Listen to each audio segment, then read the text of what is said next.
Começa agora o programa Hora e a Vez da Pequena Empresa, sempre levando para você muitas informações e atrações. Confira o advogado Piraci Oliveira comentando mais alguns pontos da medida provisória da liberdade econômica. O professor Ricardo Rocha analisando o atual momento da economia brasileira e fazendo projeções para este semestre. E nesta semana o presidente do Simpes, Joseph Cury, recebe o presidente da TransUnion Brasil, Juarez Ortea. Fique conosco!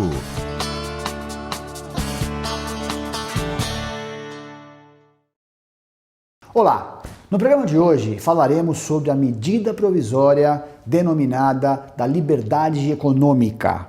Trata-se de um ponto a ponto de mudanças em legislação e na regulamentação que busca a otimização da produtividade de um mercado que deve ser cada vez mais internacionalizados. São 70 a 80 itens, incluindo nelas até uma mini reforma trabalhista que passaremos a trabalhar desse e nos próximos programas. Para o nosso encontro de hoje, eu reservei 4 pontos que são bastante práticos para você, pequeno empreendedor. O primeiro deles é a criação da chamada Sociedade Empresária Unipessoal. Então, no lugar da conhecida EIRELI, as pessoas poderiam criar, tanto pessoas físicas quanto jurídicas, uma sociedade de um único dono só, de apenas um sócio, sem as amarras da EIRELI de capital mínimo e com imposições de restrição com relação a ser pessoa jurídica.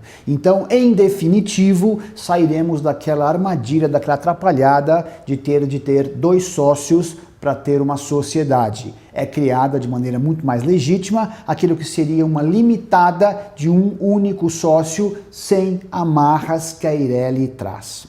O segundo ponto que eu trago da MP é a extinção de obrigatoriedade do CIPA e de outras obrigações relativas à segurança e medicina do trabalho para pequenos negócios. Então não faz sentido que um pequeno escritório, um escritório como esse que vocês estão vendo aqui, terá o mesmo regramento de uma indústria para efeito de CIPA. Então empresas com menos de 20 empregados praticamente estariam desonerados de ter CIPA e algumas outras obrigações que são custosas sem que haja nenhum benefício, fruto de um entulho regulamentador da década de 70. Terceiro ponto que eu trago, também uma boa notícia, é justamente o fim do e-social. O e-social deixa de existir, esse trambolho que conhecemos aí, essa máquina de trazer dúvidas, complicações e que impõe multas altíssimas, seria extinta por completo e em seu lugar haveria duas plataformas, uma para a Receita e uma para a Previdência, mas muito mais simplificado, muito mais simples do que hoje acontece. O e-social, esse que está aí há 5, 6 anos em andamento e que já foi adiado por algumas vezes, passou a ser algo sem nenhum sentido. Então o fim dele é mais do que bem-vindo a todos. E por fim, para o programa de hoje, eu trago mais uma novidade da medida provisória da liberdade econômica, que é relativo à impossibilidade de um sócio, componente de uma sociedade que tem um processo trabalhista, ser penalizado em outras empresas, ainda que do mesmo segmento,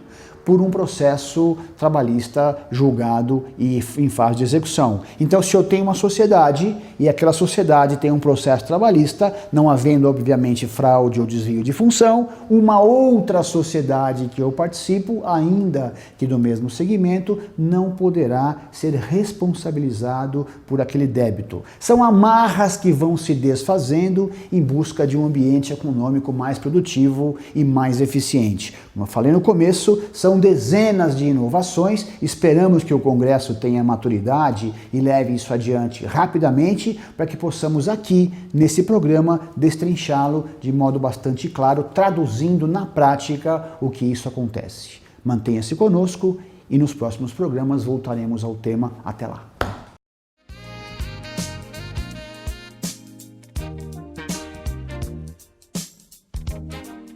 Dias 28 e 29 de agosto acontecerá no Transamérica Expo Center a 10ª edição do Expo Fórum Digitalks. Este ano o evento vem com muitas surpresas, preparando pessoas e transformando empresas para a nova economia digital. O Expo é a principal feira de negócios digitais do país e segue o modelo dos maiores eventos da Europa, proporcionando uma experiência única e integrada ao mercado mundial. Serão 2 dias com mais de 20 atividades e 5 auditórios com muito conteúdo e presença dos principais formadores de opinião do mercado nacional e internacional. Para mais informações, acesse o site digitalks.com.br/expo. Participe!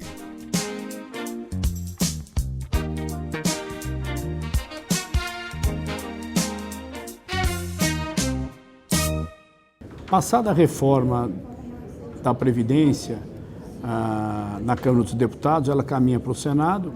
Acho que no Senado vai ser um pouco mais fácil a discussão. Acho que, embora ela tenha atrasado em relação ao que a gente esperava, de certa maneira refletiu uma discussão envolvendo toda a sociedade, né? Então, acho que do ponto de vista democrático, a demora foi ruim para acelerar a economia, mas do ponto de vista político é importante.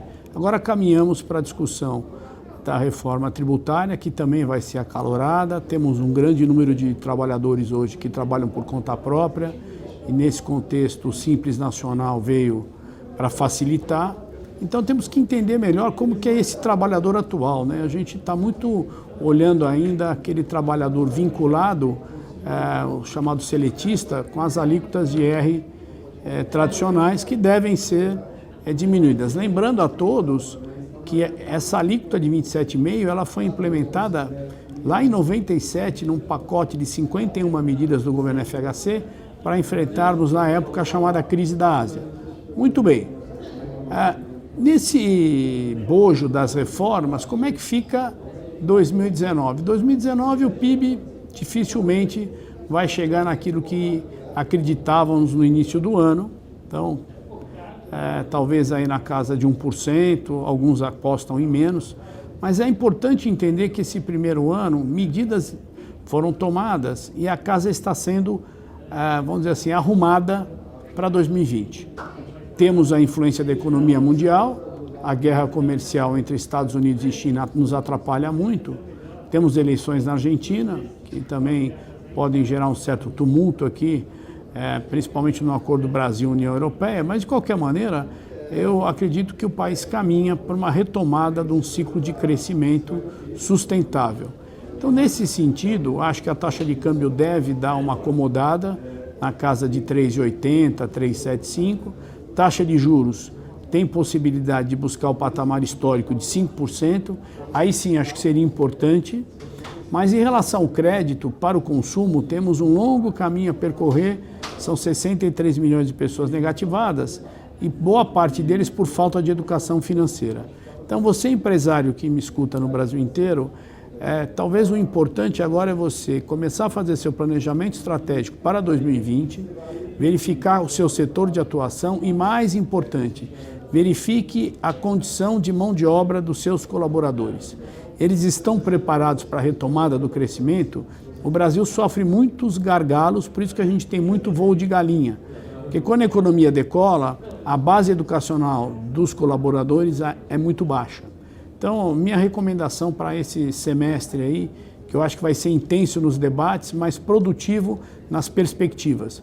Olhe com tranquilidade sua força de trabalho, se não está na hora de você voltar a tomar ações de educação, preparar seus trabalhadores para uma retomada do ano que vem.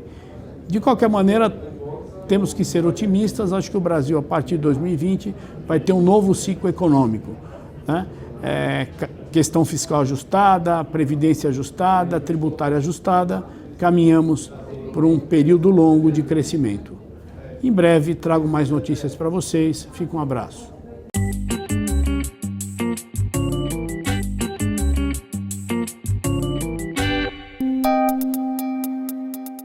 Entrevista da semana.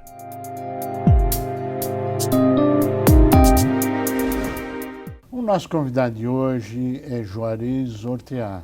Ele é presidente de uma empresa especializada em informação de dados, segurança de dados, e que, em função da nova legislação que entra em vigor em agosto do ano que vem, nós vamos fazer uma série de análises e considerações. É um prazer tê-lo conosco. Muito bom estar aqui, Curi. Muito obrigado.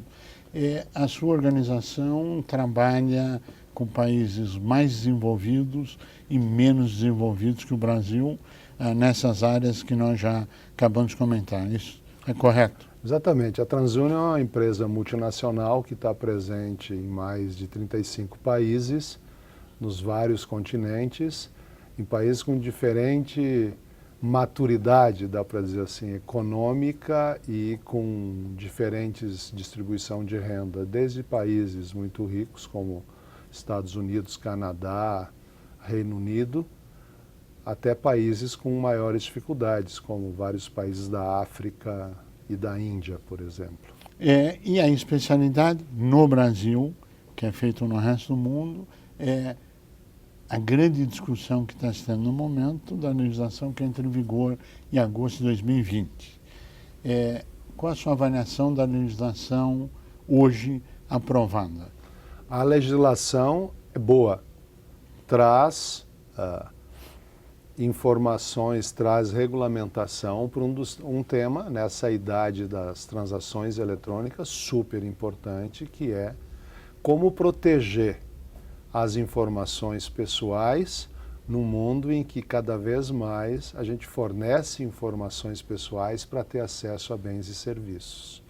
Mas é uma legislação que está nos melhores padrões mundiais, uma legislação que a gente está acostumado a lidar nos países que a gente faz negócio, mas ainda é incompleta, porque ainda faltam alguns temas para definir nesse próximo ano. Então vamos complicar. Quais são os pontos que, na sua avaliação, precisariam integrar essa legislação para que ela fique completa? A legislação foi aprovada e tem data de início de vigência, mas ainda carece de detalhamento, ainda carece de regulamentação.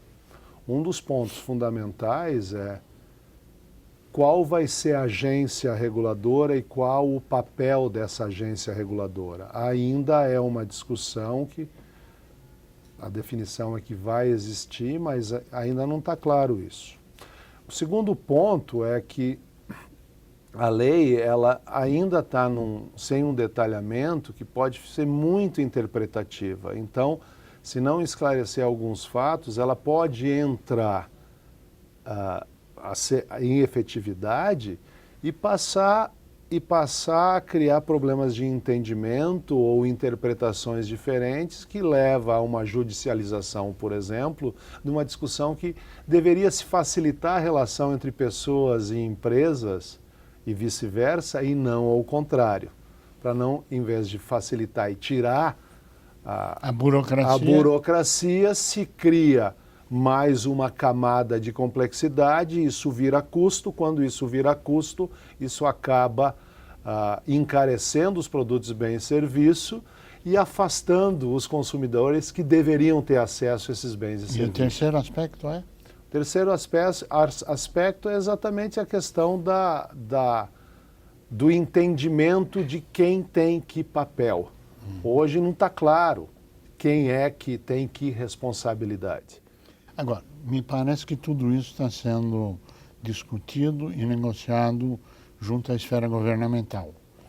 Estou correto? Sim. Essa é uma discussão que vem evoluindo de forma bastante importante. Um ponto importante de salientar que essa legislação ela vem por um anseio da sociedade, era uma necessidade que se debatia em vários argumentos, mas a forma com que o governo declarou para essa lei ser feita e entrar em vigor, que ela é uma viabilizadora das relações econômicas entre empresas e pessoas para aumentar, de fato, a qualidade de vida das pessoas. Na verdade, com a evolução tecnológica, com a informatização crescente, cada vez mais isso se torna necessário. É isso? É isso. Se a gente reduzir de um grande case para para uma coisa bastante simples, cada vez mais teremos mais informação via mídia eletrônica, etc. Agora, vamos explicar um pouquinho a importância desse trabalho, a importância na vida das pessoas que estão participando conosco aqui do programa. Por que essa cautela? Por que esses caminhos são tão importantes e tão necessários? Bom, talvez um pouquinho de história aqui. Nós estamos falando das transações eletrônicas, mundo digital, tudo em alta quantidade, todo mundo tem acesso à informação a qualquer momento e quer fazer negócios a qualquer momento. Sim. No mundo físico, dá para dizer assim, uma pessoa vê a outra, sabe com quem está fazendo o negócio e mesmo assim existiam fraude, existe todo um processo para alguém estabelecer uma relação de confiança ao tomar um risco, seja de empréstimo, de venda a prazo, de um seguro. É verdade. Sempre foi assim. Mesmo lá nos primórdios, no início do comércio, sempre houve... Especialmente no início. Especialmente no início, mas sempre houve isso. Agora o mundo ficou virtual, as pessoas estão distantes uma das outras. Isso é muito bom, porque traz facilidade, traz acesso, mas também traz distância. Como dar as informações necessárias para que entidades, pessoas e empresas, ou pessoas e pessoas, consigam ter um mínimo de informação para assumir um contrato de confiança, né? E como proteger essas mesmas pessoas que outros mal intencionados possam assumir a sua identidade. Isso é muito comum. Então, é necessário ter um mínimo de informação.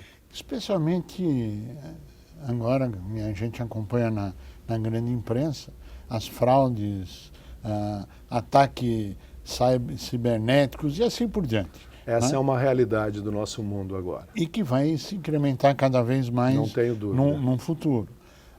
A legislação consegue criar parâmetros em organizações, empresas como a sua, consegue criar metodologias para trazer um resguardo às pessoas de bem que querem trabalhar e fazer negócio? Sim, é essencial. Uma empresa como a nossa, se ela não der essas garantias, ela não está na raiz da formação dela. Então nós temos nossos próprios, não precisamos de lei, na verdade é uma questão de bom senso, é fazer a coisa certa. Então nós temos a nossa autorregulação, a nossa governança, de que nós sabemos da responsabilidade de coletar, armazenar e usar informações. Se fala muito que o dado, a informação é o novo ouro, o novo petróleo, tem várias... E é mesmo. E é verdade. É mesmo. Então, como se guardam coisas preciosas? Com todos os processos de segurança. Então... Não, veja, que a sua organização, empresas como a sua, tem um compliance, tem um jurídico, tem estrutura, isso é indiscutível. A grande questão é, a legislação é capaz de acompanhar os anseios e necessidades de organizações com esse know-how, com esse conhecimento acumulado para dar essa proteção a todas as partes envolvidas? Eu acho que tem evoluído. É difícil porque essa evolução tecnológica é tão rápida que mesmo as empresas, se fala em transformação digital e mesmo as empresas bem estabelecidas, algumas não conseguem fazer esse processo, se falando em inovação, tudo isso. Não é de se esperar que quem regulamenta, quem regula, tenha uma velocidade superior à própria dificuldade das empresas de se adaptar.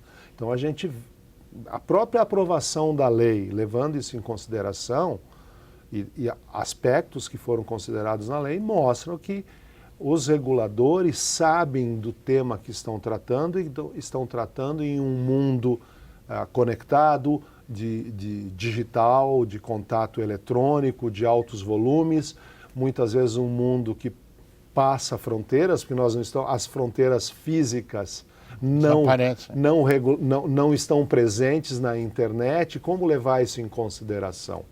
Mas tem aspectos ainda, é importante um diálogo constante com relação a isso. É impossível, porque, com certeza, nós que queremos o bem da sociedade, queremos fazer negócio, retribuir e, obviamente, queremos fazer o nosso negócio, claro. e o papel do regulamentador, do regulador, do próprio governo, todo mundo quer isso, mas nós precisamos de princípios, mas precisamos conversar, porque quem não respeita as regras, esse conversa e esse é muito rápido, senão nós vamos ficar enxugando gelo. E esse não tem parâmetro. Esse não tem parâmetro. Esse não tem medida. Não. Esse faz o que quiser. Agora, complicando um pouquinho mais do mundo da tecnologia e a importância de organizações como a sua empresa, não existem mais muros, não existem mais barreiras, não existem mais nações.